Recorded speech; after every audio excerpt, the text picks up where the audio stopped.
For about 10 to 15 years, Tim and Larissa Schuster were happily married. Then Tim said Larissa changed and the marriage became strained. Tim wanted to work on the marriage, but Larissa insisted on a divorce. But she wanted Tim to walk away with nothing, and that wasn't something Tim was going to agree to. I'm Charlie, and welcome to Crime Lines.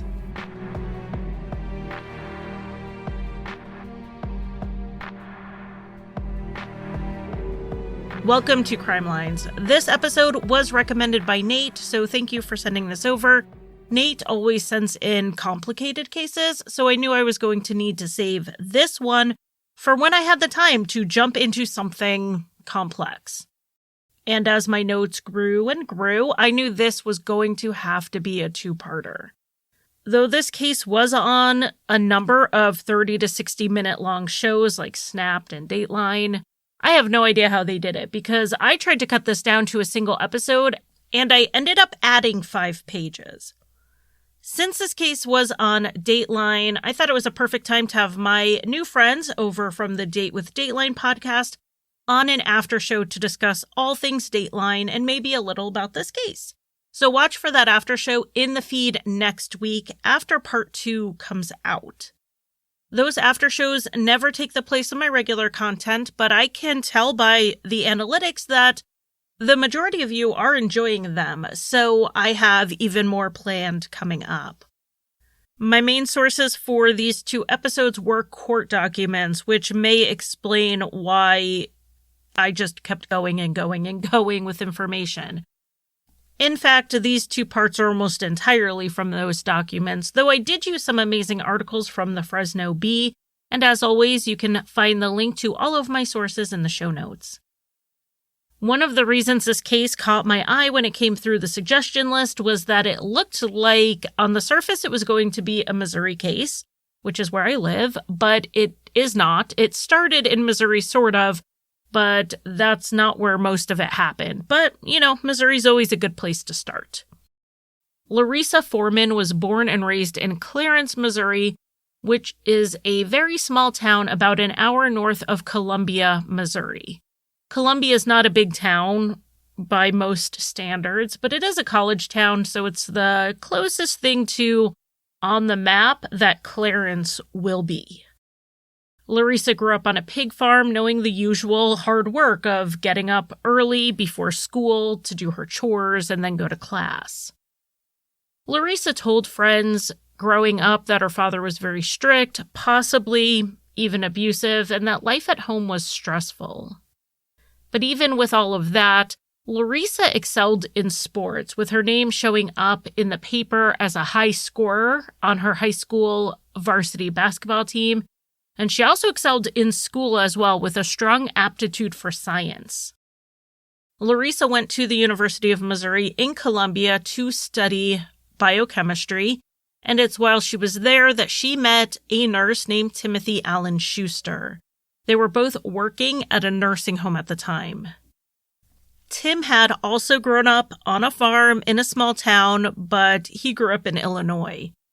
He was always a gentle person who grew up in a close-knit Lutheran family, and he loved animals. After he graduated high school, he attended a local community college while he also worked as an EMT to pay for his nursing degree. Tim was the compassionate type of person you would hope would go into a profession like nursing. After he graduated with his nursing degree, he took a job at the Boone County Hospital in Columbia, and while he was working at that nursing home, he met Larissa when coworkers set them up. The 2 were married in 1982. They had a daughter together who was born in 1985, and then in 1989, they moved to Fresno, California. Larissa had received a job offer at an agricultural lab, and it was a job that was too good to pass up. A year after they arrived in California, the couple had a son.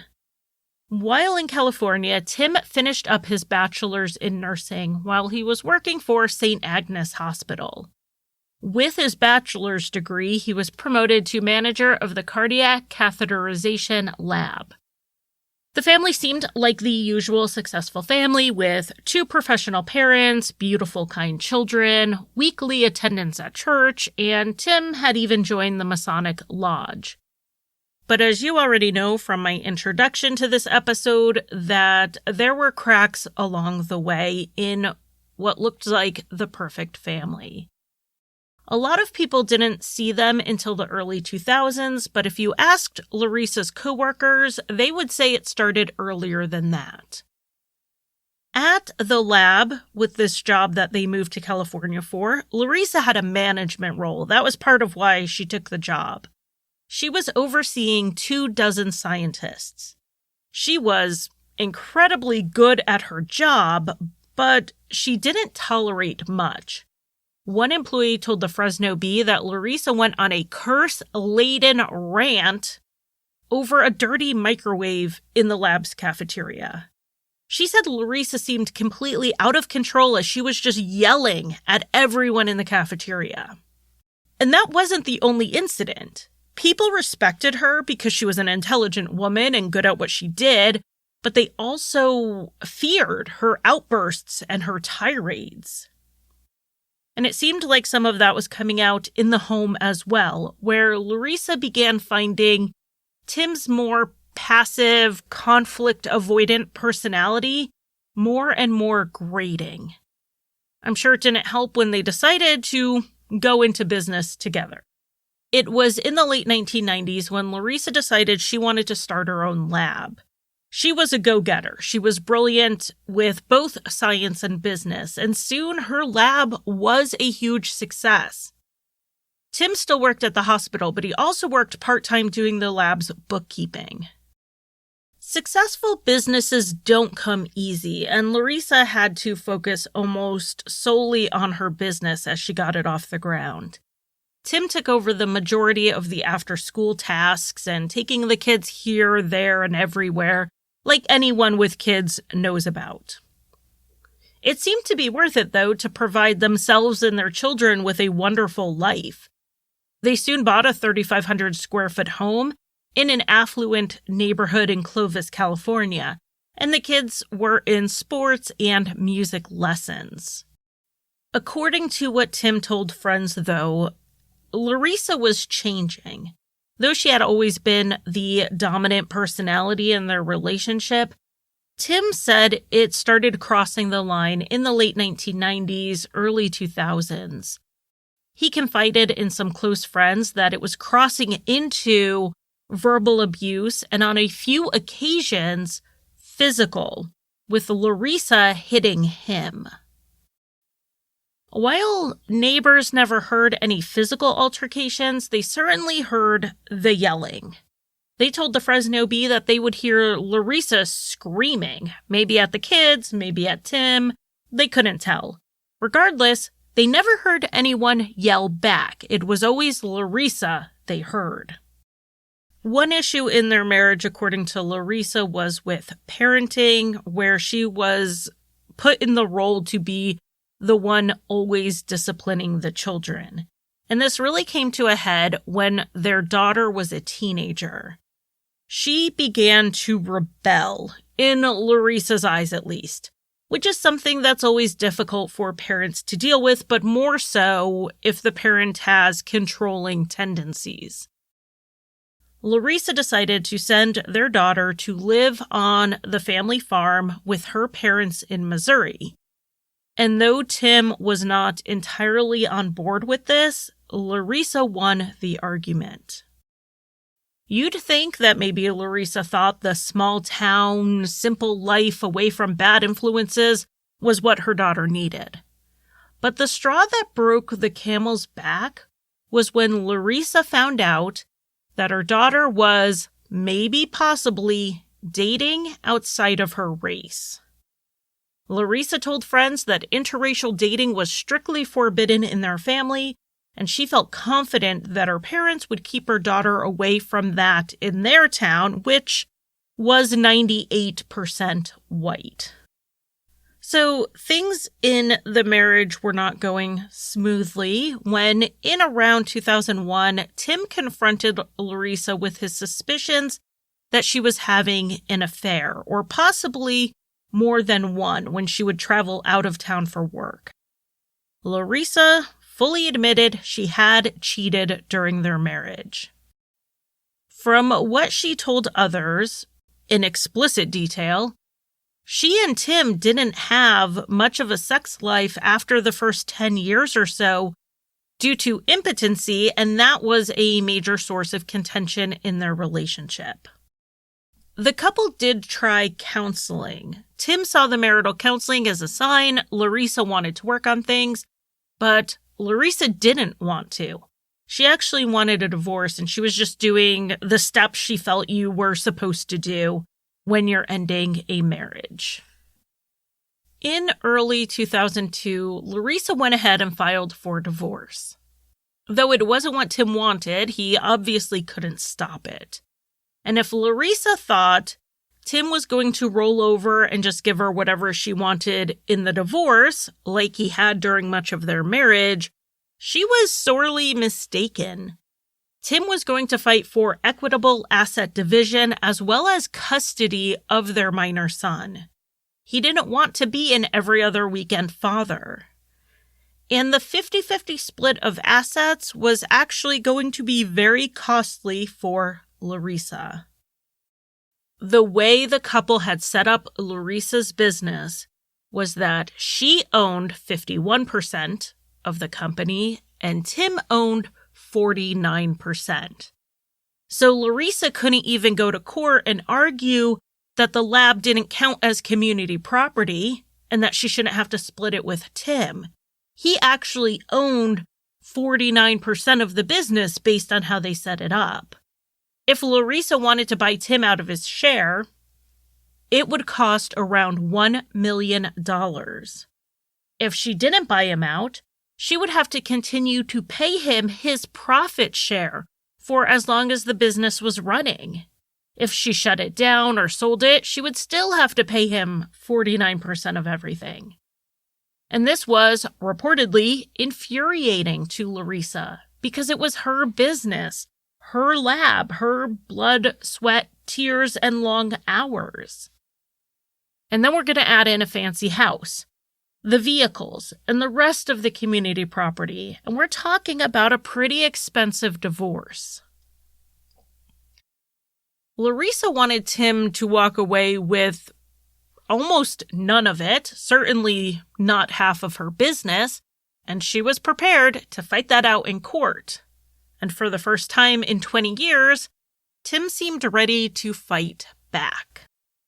They continued living in the same tension-filled home from February of 2002, when Larissa filed for divorce, until July, when they hashed out a temporary agreement. Larissa would stay in the family home, Tim would move out, and Tim would get visitation while she had primary physical custody of their son. None of this was set to be permanent, but it was something in place while they continued to fight it out in court. After this agreement, Tim moved into a nearby condo. So you'd think Larissa would be happy. She at least got to stay in the house, and Tim had to move out. But Larissa didn't approve of how Tim moved out.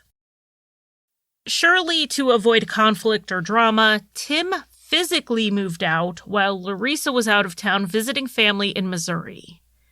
And when she came home, she was livid. She wanted Tim out, but she wanted it on her terms. He had taken some household items with him for his new place without her permission or consent. From Tim's perspective, he took some of his share of what they had, but it was just things he needed to get his household going, and it really wasn't even half of what he was entitled to. But to Larissa, Tim had robbed her. Larissa started calling Tim and leaving vulgar and vile voicemails. Some of the messages were threatening, and she demanded items back. And this is why I don't have the impression he took anything too big, because what she was yelling about in those voicemails were doilies and mixing bowls and even woven baskets. had Tim truly taken even half the items in the house, had taken things that really left her in the lurch, surely she wouldn't have been throwing a fit over mixing bowls. We also learn through these messages that in addition to allegedly being a racist, Larissa was also a homophobe, and I say this due to the specific slurs and insults she opted to use in these calls to Tim. Just like Larissa screaming in the work cafeteria over the state of a microwave, it seemed like Larissa was losing control in these situations. This divorce was still pending. The custody deal was temporary. Tim still wanted primary custody. Yet Larissa knowingly allowed Tim's voicemail to record her being absolutely unhinged and abusive. Those types of recordings are exactly what ends up as Exhibits 1 through 99 at a custody trial. But it turns out Larissa was just getting started. About a month after Tim moved out, on August 10th, 2002, Tim returned to his condo after a trip out of town, and he found that someone had broken in through his garage. This person had managed somehow to get into the garage without issue, but then had to pry the door from the garage into the home. They had ransacked the place, and some things were taken. Most of the items were of minimal value, while a computer, some cash, and more expensive electronics were left untouched. And that told Tim exactly who had done this, because among the items taken were a set of mixing bowls and a couple wicker baskets. Basically, the things Larissa had demanded Tim return to her. Also gone was a log sheet Tim was keeping that documented everything he did for his son and when he saw him and things like that. The sort of thing that is usually kept when you're in a custody battle. No thief on this planet would want that notebook more than Larissa Schuster. Tim reported the crime to the police, and though they interviewed Larissa, they had no proof she had any involvement. As you can imagine, this break-in didn't help the divorce go more smoothly. Tim moved to a house that had an alarm system installed, he bought a gun, and he got a concealed carry permit. He told his friends he was afraid of what Larissa would do. Larissa, for her part, continued with the abusive voicemails. These included the name-calling, like before, saying things like how much she hated him, and even threatening to have his nursing license revoked. The abusive voicemails ended around November of 2002, and then the two communicated pretty much solely through email. They chose a neutral location for custody exchanges, which was a salon where Larissa got weekly manicures on Thursdays.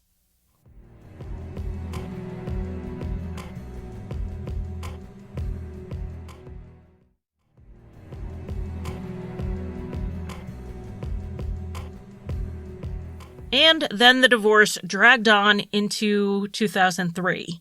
Neither party seemed too eager to settle. Tim wanted his half, and Larissa wanted him to get far less than that, particularly when it came to her business. The two also vented to friends about their complaints in regards to the other one. Tim even planned to take some of his complaints to court, particularly about Larissa's behavior and concerns that she was violating terms of their temporary custody agreement. Larissa, on her part, was planning a dream vacation for her son, which would include a trip to Disney World, and she complained to people that she was pretty sure Tim was going to try to pull something to make the trip not happen, just to cause drama. A lot of their complaints could have been figured out in mediation with stipulation agreements if these two could ever come together and agree on anything. But there were motivations here, I would say, for Larissa to settle this divorce faster. I get that she didn't want Tim to have his 49% of the business, but the business was becoming more and more lucrative the longer things dragged on. Larissa signed a multi-million-dollar contract with Bayer, which is one of the largest pharmaceutical companies in the world. This contract happened after the separation, so perhaps it wouldn't be part of the community property division, but Tim still owned his 49%. The business was becoming more valuable, and that meant Larissa had more money to protect. She may have been better off settling with Tim early on and then moving on as the sole owner as the business continued to grow. And maybe she realized this along the way. She definitely started showing signs of stress as things were compounding. Friends said she was dealing with hair loss she attributed to the stress, as well as starting to take antidepressants at some point during all of this. For Tim, I don't think things were much better. Legal battles are always expensive and they're always stressful. Tim was worried about Larissa's escalating aggression towards him, particularly after the break-in.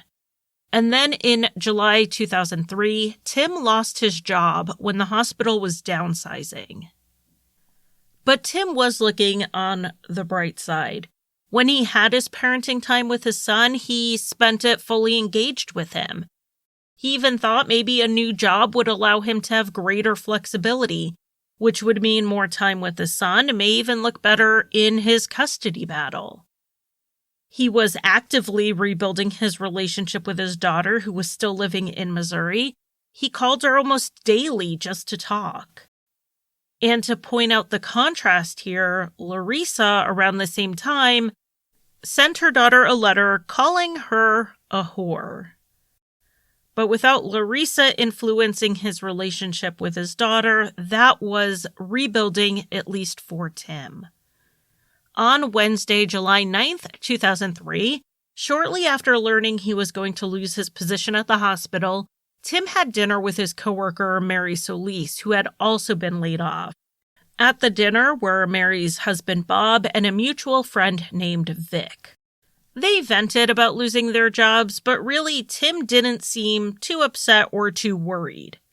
Mary and Tim both had their exit interviews with HR the next day, and they would find out about their severance packages, or if there was possibly a chance they could be reassigned or even apply elsewhere in the hospital. Tim had his interview first thing in the morning, and then Mary's meeting was 2 hours after that, so they made plans to meet up for breakfast in between. After breakfast, Tim would need to then run by his attorney's office to pick up some papers. Tim left his friend's house around 9 or 10 p.m. to head home. The next morning, which was a Thursday, Tim didn't make it to the breakfast with Mary and Bob. And then Mary learned Tim hadn't made it to his meeting with HR either. Mary then called Tim on his cell phone, no answer. Tried his landline, still no answer. So she called their friend Vic and asked him if he could swing by Tim's house to check up on him. When Vic got to the house, he realized that Tim wasn't home, which was odd because his truck was there, and inside the truck was Tim's wallet. Everything in the house looked pretty normal for someone who didn't know Tim, but Vic noticed something. Tim was pretty particular about how he kept his home, and Vic found dirty dishes in the sink that had dried food on them. That's not something Tim would do, leave the house for hours and hours with dirty dishes in the sink.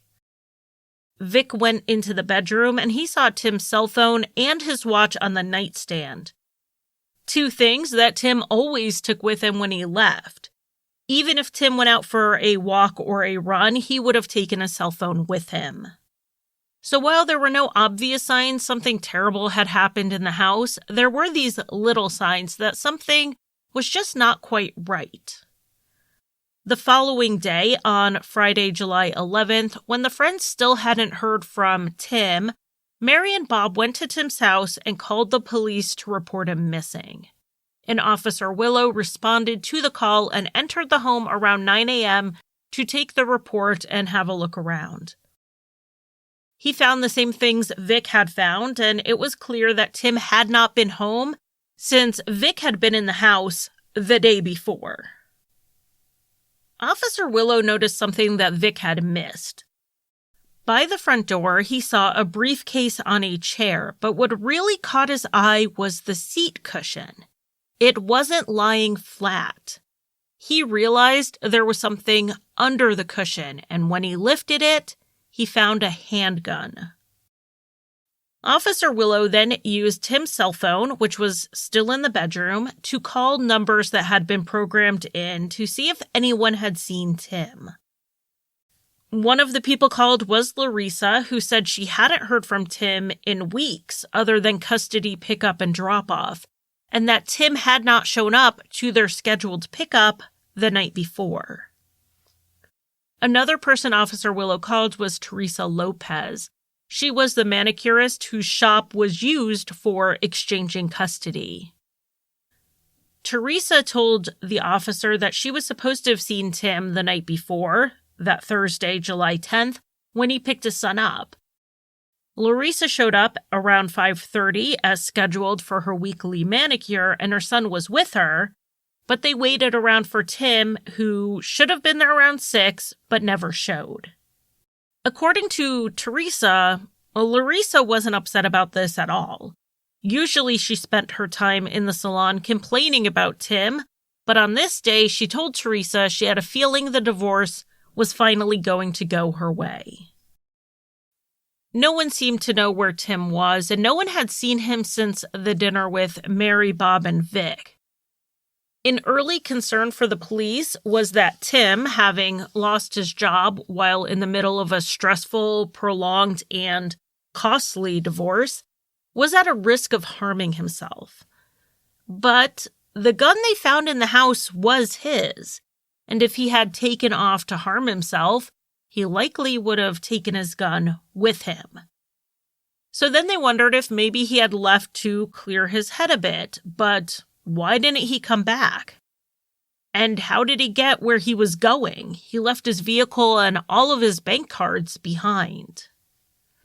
It was enough that Officer Willow thought there was more than appeared on the surface, so he turned the case over to detectives on Friday afternoon. They entered the home themselves, and one of them noticed some minor but fresh damage to the entryway wall, like something had knocked into it. They also checked the caller ID for Tim's landline phone, and they saw that there was a phone call at 2:02 a.m. on July 10th, hours after Tim was last seen at his friend's house. They ran the number and learned it was Larissa Schuster's cell number.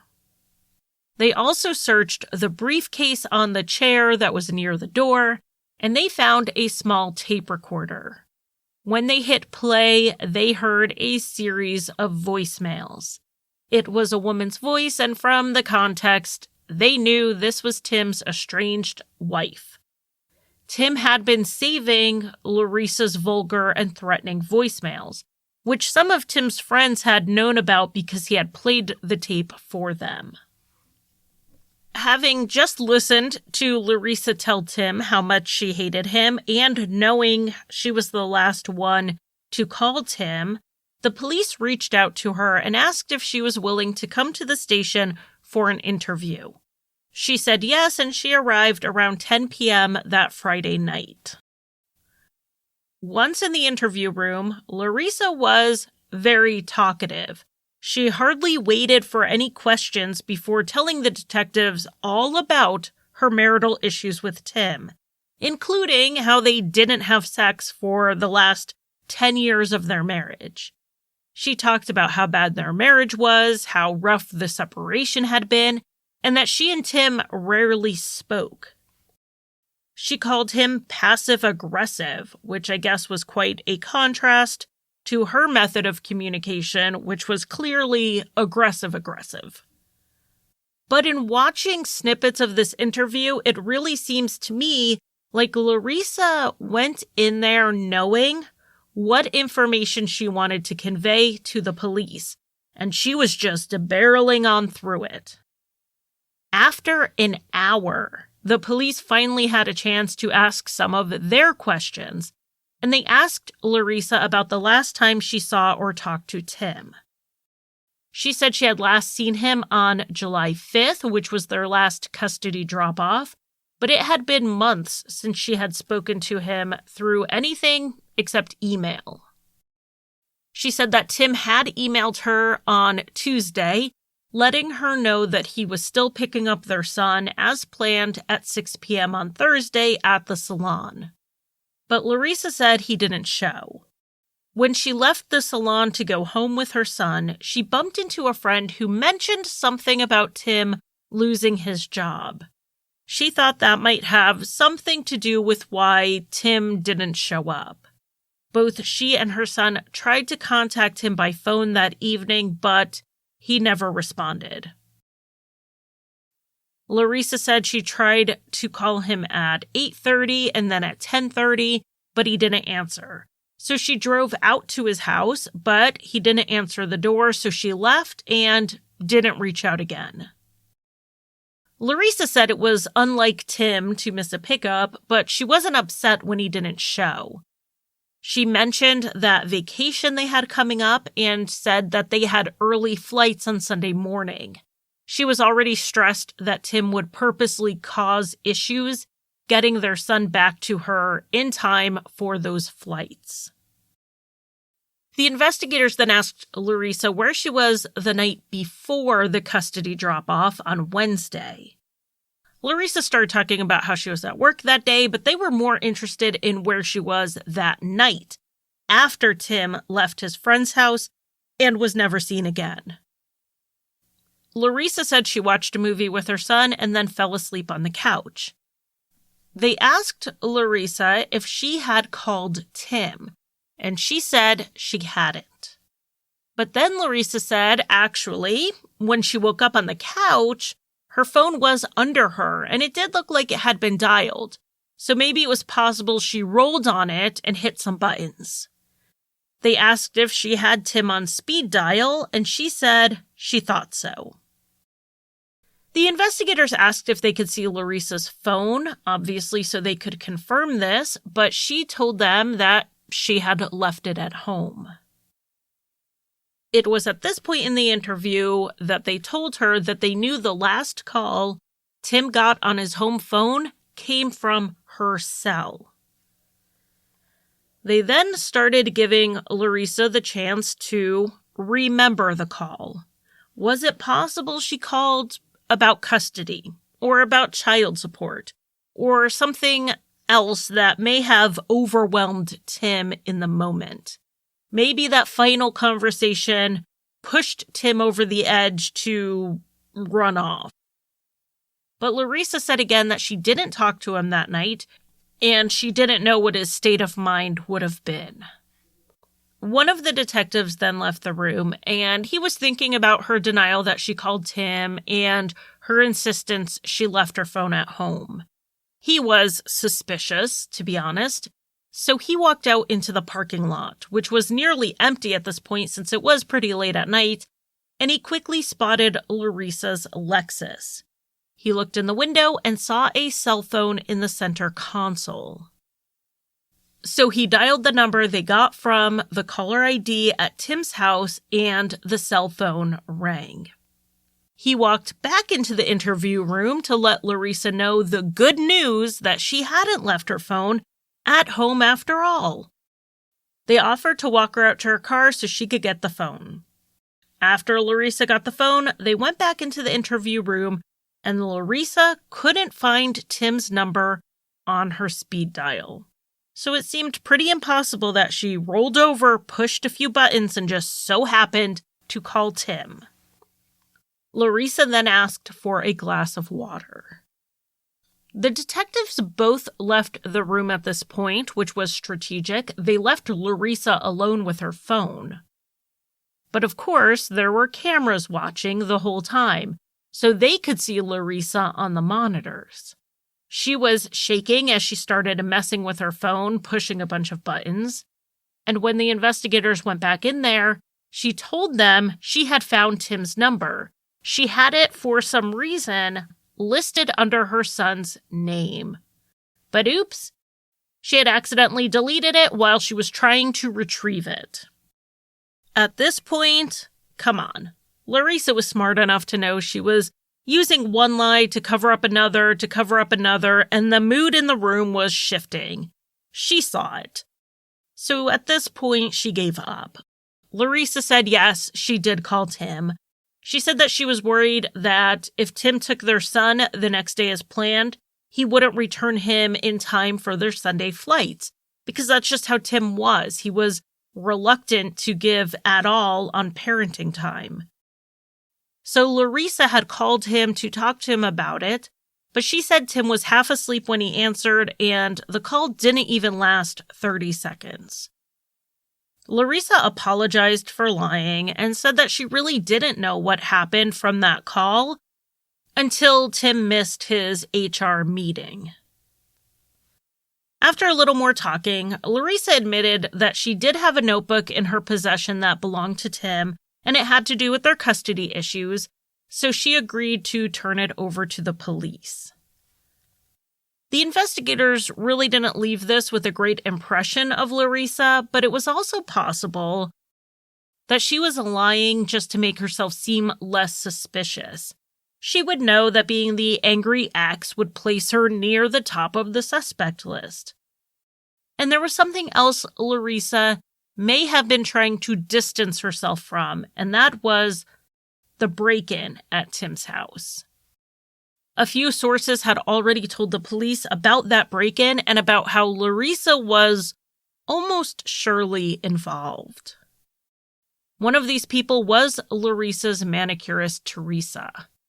Larissa loved to gossip and confide in Teresa, and with weekly manicures, she had plenty of opportunities to do so. Teresa was the person Larissa told about having met a man at a convention in Chicago and had an affair. She was one of the first people Larissa told about filing for divorce. And then she heard every up and down of the divorce process, of which there were many. Larissa told Teresa that she prayed daily that Tim would die. She admitted that she ransacked and stole from Tim's condo, and said she even went back a couple of times while he was still out of town to just sit there and enjoy the mess she made for him. Larissa said it was better than sex. Larissa also told Teresa that she had help with the robbery from 3 people, and one was a man named James. And Larissa was aware Tim suspected she did it because he had called her upset about it. He told her he couldn't even file an insurance claim because he hadn't gotten renter's insurance yet. The police contacted Larissa when Tim reported the robbery, and she told them she didn't have anything to do with it. But then she told Teresa that she gave an Oscar-worthy performance in her statement to the police. And Tim, for his part, had also confided a little in Teresa, saying he was afraid of Larissa, and if anything happened to him, it wouldn't be an accident. Teresa really had no desire to protect anyone in this situation, and she came forward to the police with everything she knew, pretty much as soon as she learned Tim was missing.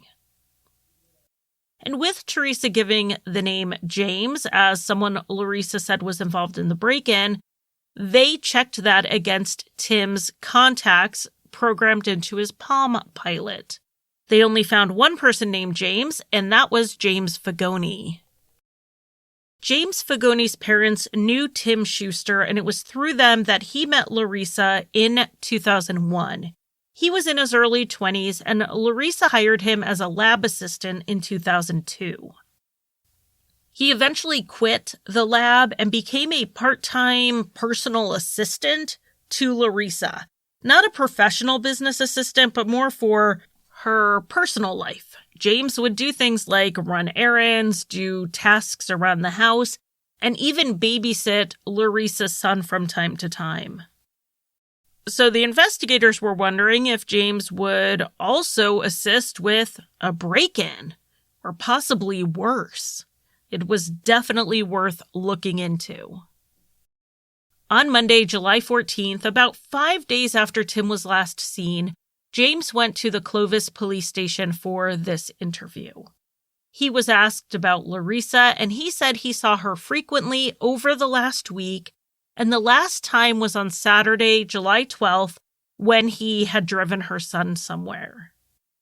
The investigators first broached the topic of the break-in. James denied it, but in a bit of a wishy-washy way. Instead of just saying, no, I didn't take stuff from Tim's condo, he said, not really, no. I mean, how do you not really break into a house? They pushed him on it, and James eventually admitted that he went there with Larissa on the night of the break-in. He wrote out a 2-page statement with the details of the burglary. It included that his payment for helping was that he could take some electronics. But he said the things Larissa took from the home were hers anyway. She was just simply taking them back.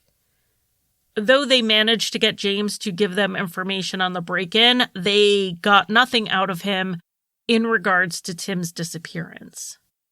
The police told James to get all the items he had in his possession related to the theft and to bring them to the station. He agreed he would do this, and then, like Larissa, he was free to go. So the police now knew that the two were involved in the burglary, and they suspected they were involved in Tim's disappearance. They just needed some evidence, because at that point, they had circumstantial evidence, and light circumstantial evidence at that. Things like how Larissa had scabbed over marks on her legs that they saw during her interview. Larissa said they were from gardening, but the investigators, who had experience in domestic violence cases, thought they looked like fingernail marks. They had also pulled Larissa's phone records and found that Tim wasn't the only person she called in the overnight hours.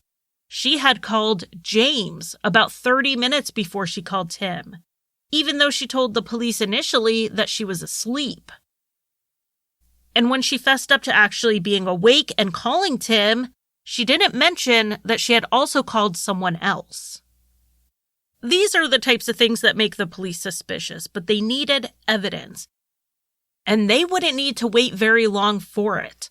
On the same day James was interviewed, a huge break in the case came when one of Larissa's employees from the lab contacted them. Leslie, who was a chemist at the lab, had quite the story to tell. She said she came forward because after she learned about Tim's disappearance, things she thought were odd started to look very suspicious. It all began a full 11 months before Tim went missing, so around the time of the burglary. Larissa asked Leslie if she would rent a storage unit for her. But Leslie had to rent it in her own name. Larissa said she wanted to hide some of the items she didn't want to give to Tim or have to split with him in the divorce. Leslie, like a lot of people in Larissa's world, did as she was asked. This is something people noted about Larissa.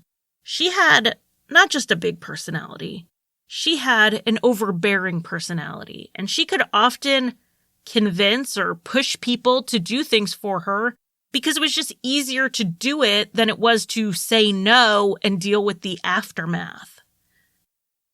Leslie told the police that after she rented the storage unit, she gave the access code and the key to Larissa, and she never went back there. The storage unit didn't become suspicious to Leslie until the weekend after Tim went missing.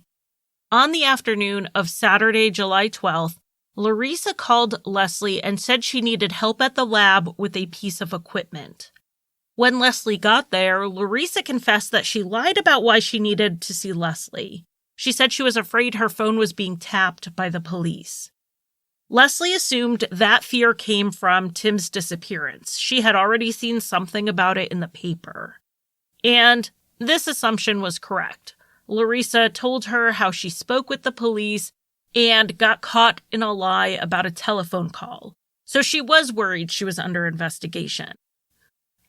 Larissa seemed nervous, but she told Leslie to just cooperate with the police and be honest with them if they asked her anything while Larissa was on vacation. And then she asked Leslie to call her if the police wanted to search the lab.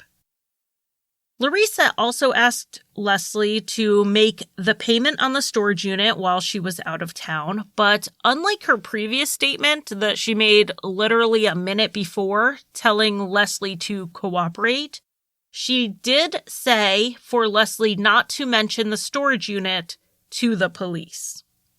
Larissa then asked Leslie if she knew anyone who had a truck that had a lift because she had to move a rototiller that was at her house and had to go to a friend's house. I have to say it must have been very interesting to have this conversation with Larissa. It started with, my phones may be tapped because they think I did something to Tim, and it ended with, oh, by the way, I need a truck to move something heavy. No wonder after Leslie processed this, she got suspicious. Leslie didn't know anyone with a truck like what Larissa wanted, but she did agree to rent one from U-Haul for Larissa. So while Leslie went to go rent the truck, Larissa said she was going to meet with a detective to give him something. This item was the notebook that belonged to Tim that she said she would turn over. Around 4 p.m., Larissa met with the detective and gave him the notebook. When she left, they did attempt to follow her. As Larissa drove towards Clovis, she began driving erratically. They actually had to stop following her for safety reasons, but they headed to her house since that's where they believed she was going. They ended up pulling up about the same time Larissa did. Larissa went inside the house, and not long after that, James Fagoni drove up. He went inside, he stayed about 20 minutes, and then when he left, Larissa's son was with him. This is actually in line with what he had already told the police about what happened that day. Larissa then left the house again, and like the first time, she started speeding off and driving erratically to the point that they had to back off again for public safety. This is where Leslie's story picks back up because this is when Larissa drove to pick up the rental truck from her. Leslie said Larissa seemed to be in quite the rush, and it was around 5:45. Less than an hour later, Larissa called Leslie again and asked her to meet her at the U-Haul company so that she could return the truck. The truck was charged by the mile, so Leslie had to check the mileage when she returned it, and the U-Haul only had 17 miles on it. She made a comment to Larissa about it because the distance to Larissa's home was more than 17 miles, let alone the distance to wherever she was dropping off the rototiller. But Larissa said it actually wasn't as far as Leslie thought, which Leslie knew was just not true. Leslie also noticed that Larissa was dirty, with scrapes on her arms and shins, and even had blood on her shoe. Larissa brushed it all off. The blood was because she smashed her toe while loading the rototiller, and the dirt and the scrapes were from that move as well. When Leslie went to work Monday morning, the day after Larissa and her son left on their trip, she found a check on her desk for over $500 with the words travel expenses written in the memo. Leslie said Larissa only owed her about $60 for the rental truck and the storage fees for the month, so what was the rest of the money for? My only guess is, hush money. Leslie didn't know how all of these pieces fit together in relation to Tim's disappearance, but she knew the police should know about it and did the right thing and came forward. The investigators were very interested in that storage unit, particularly since Larissa specifically told Leslie not to mention it to the police. They checked the security records and found that the unit Larissa used had been accessed during the window of time she had the U-Haul truck. So it seemed very likely the heavy thing Larissa needed that truck to move was either moved to or from the storage unit, and there would probably be evidence of it there, even if it had been moved out. With all of the information they had, the police got search warrants for Larissa's lab, her home, and the storage unit. All 3 warrants were executed at about the same time. During the search of the lab, a can of Lysol air freshener was found. Seems innocuous enough unless you've worked in a chemistry lab before, because you would know spray air fresheners would never be used because of the concern that the chemical mist would contaminate the tests being run. There aren't a lot of smells out there to cover up that would be worth risking having to trash all of that work.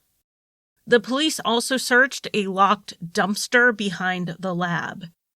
Near the bottom of the dumpster was a case of empty bottles. The shipping label on the box was to the lab, and the bottles were labeled hydrochloric acid. Leslie had already told the police that she had noticed purchase orders for hydrochloric acid. The lab would usually use about 1 bottle of hydrochloric acid per year. But this order involved 3 cases. Each case had 6 bottles. So they went from 1 bottle a year to 18 being ordered in 1 month.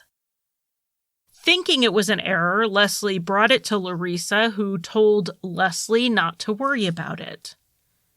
And now they had found 4 empty bottles in the dumpster, and all the other bottles were gone from the shelf. Leslie said the dumpster was emptied twice a week, so those 2.5-liter bottles could not have been there for more than a few days.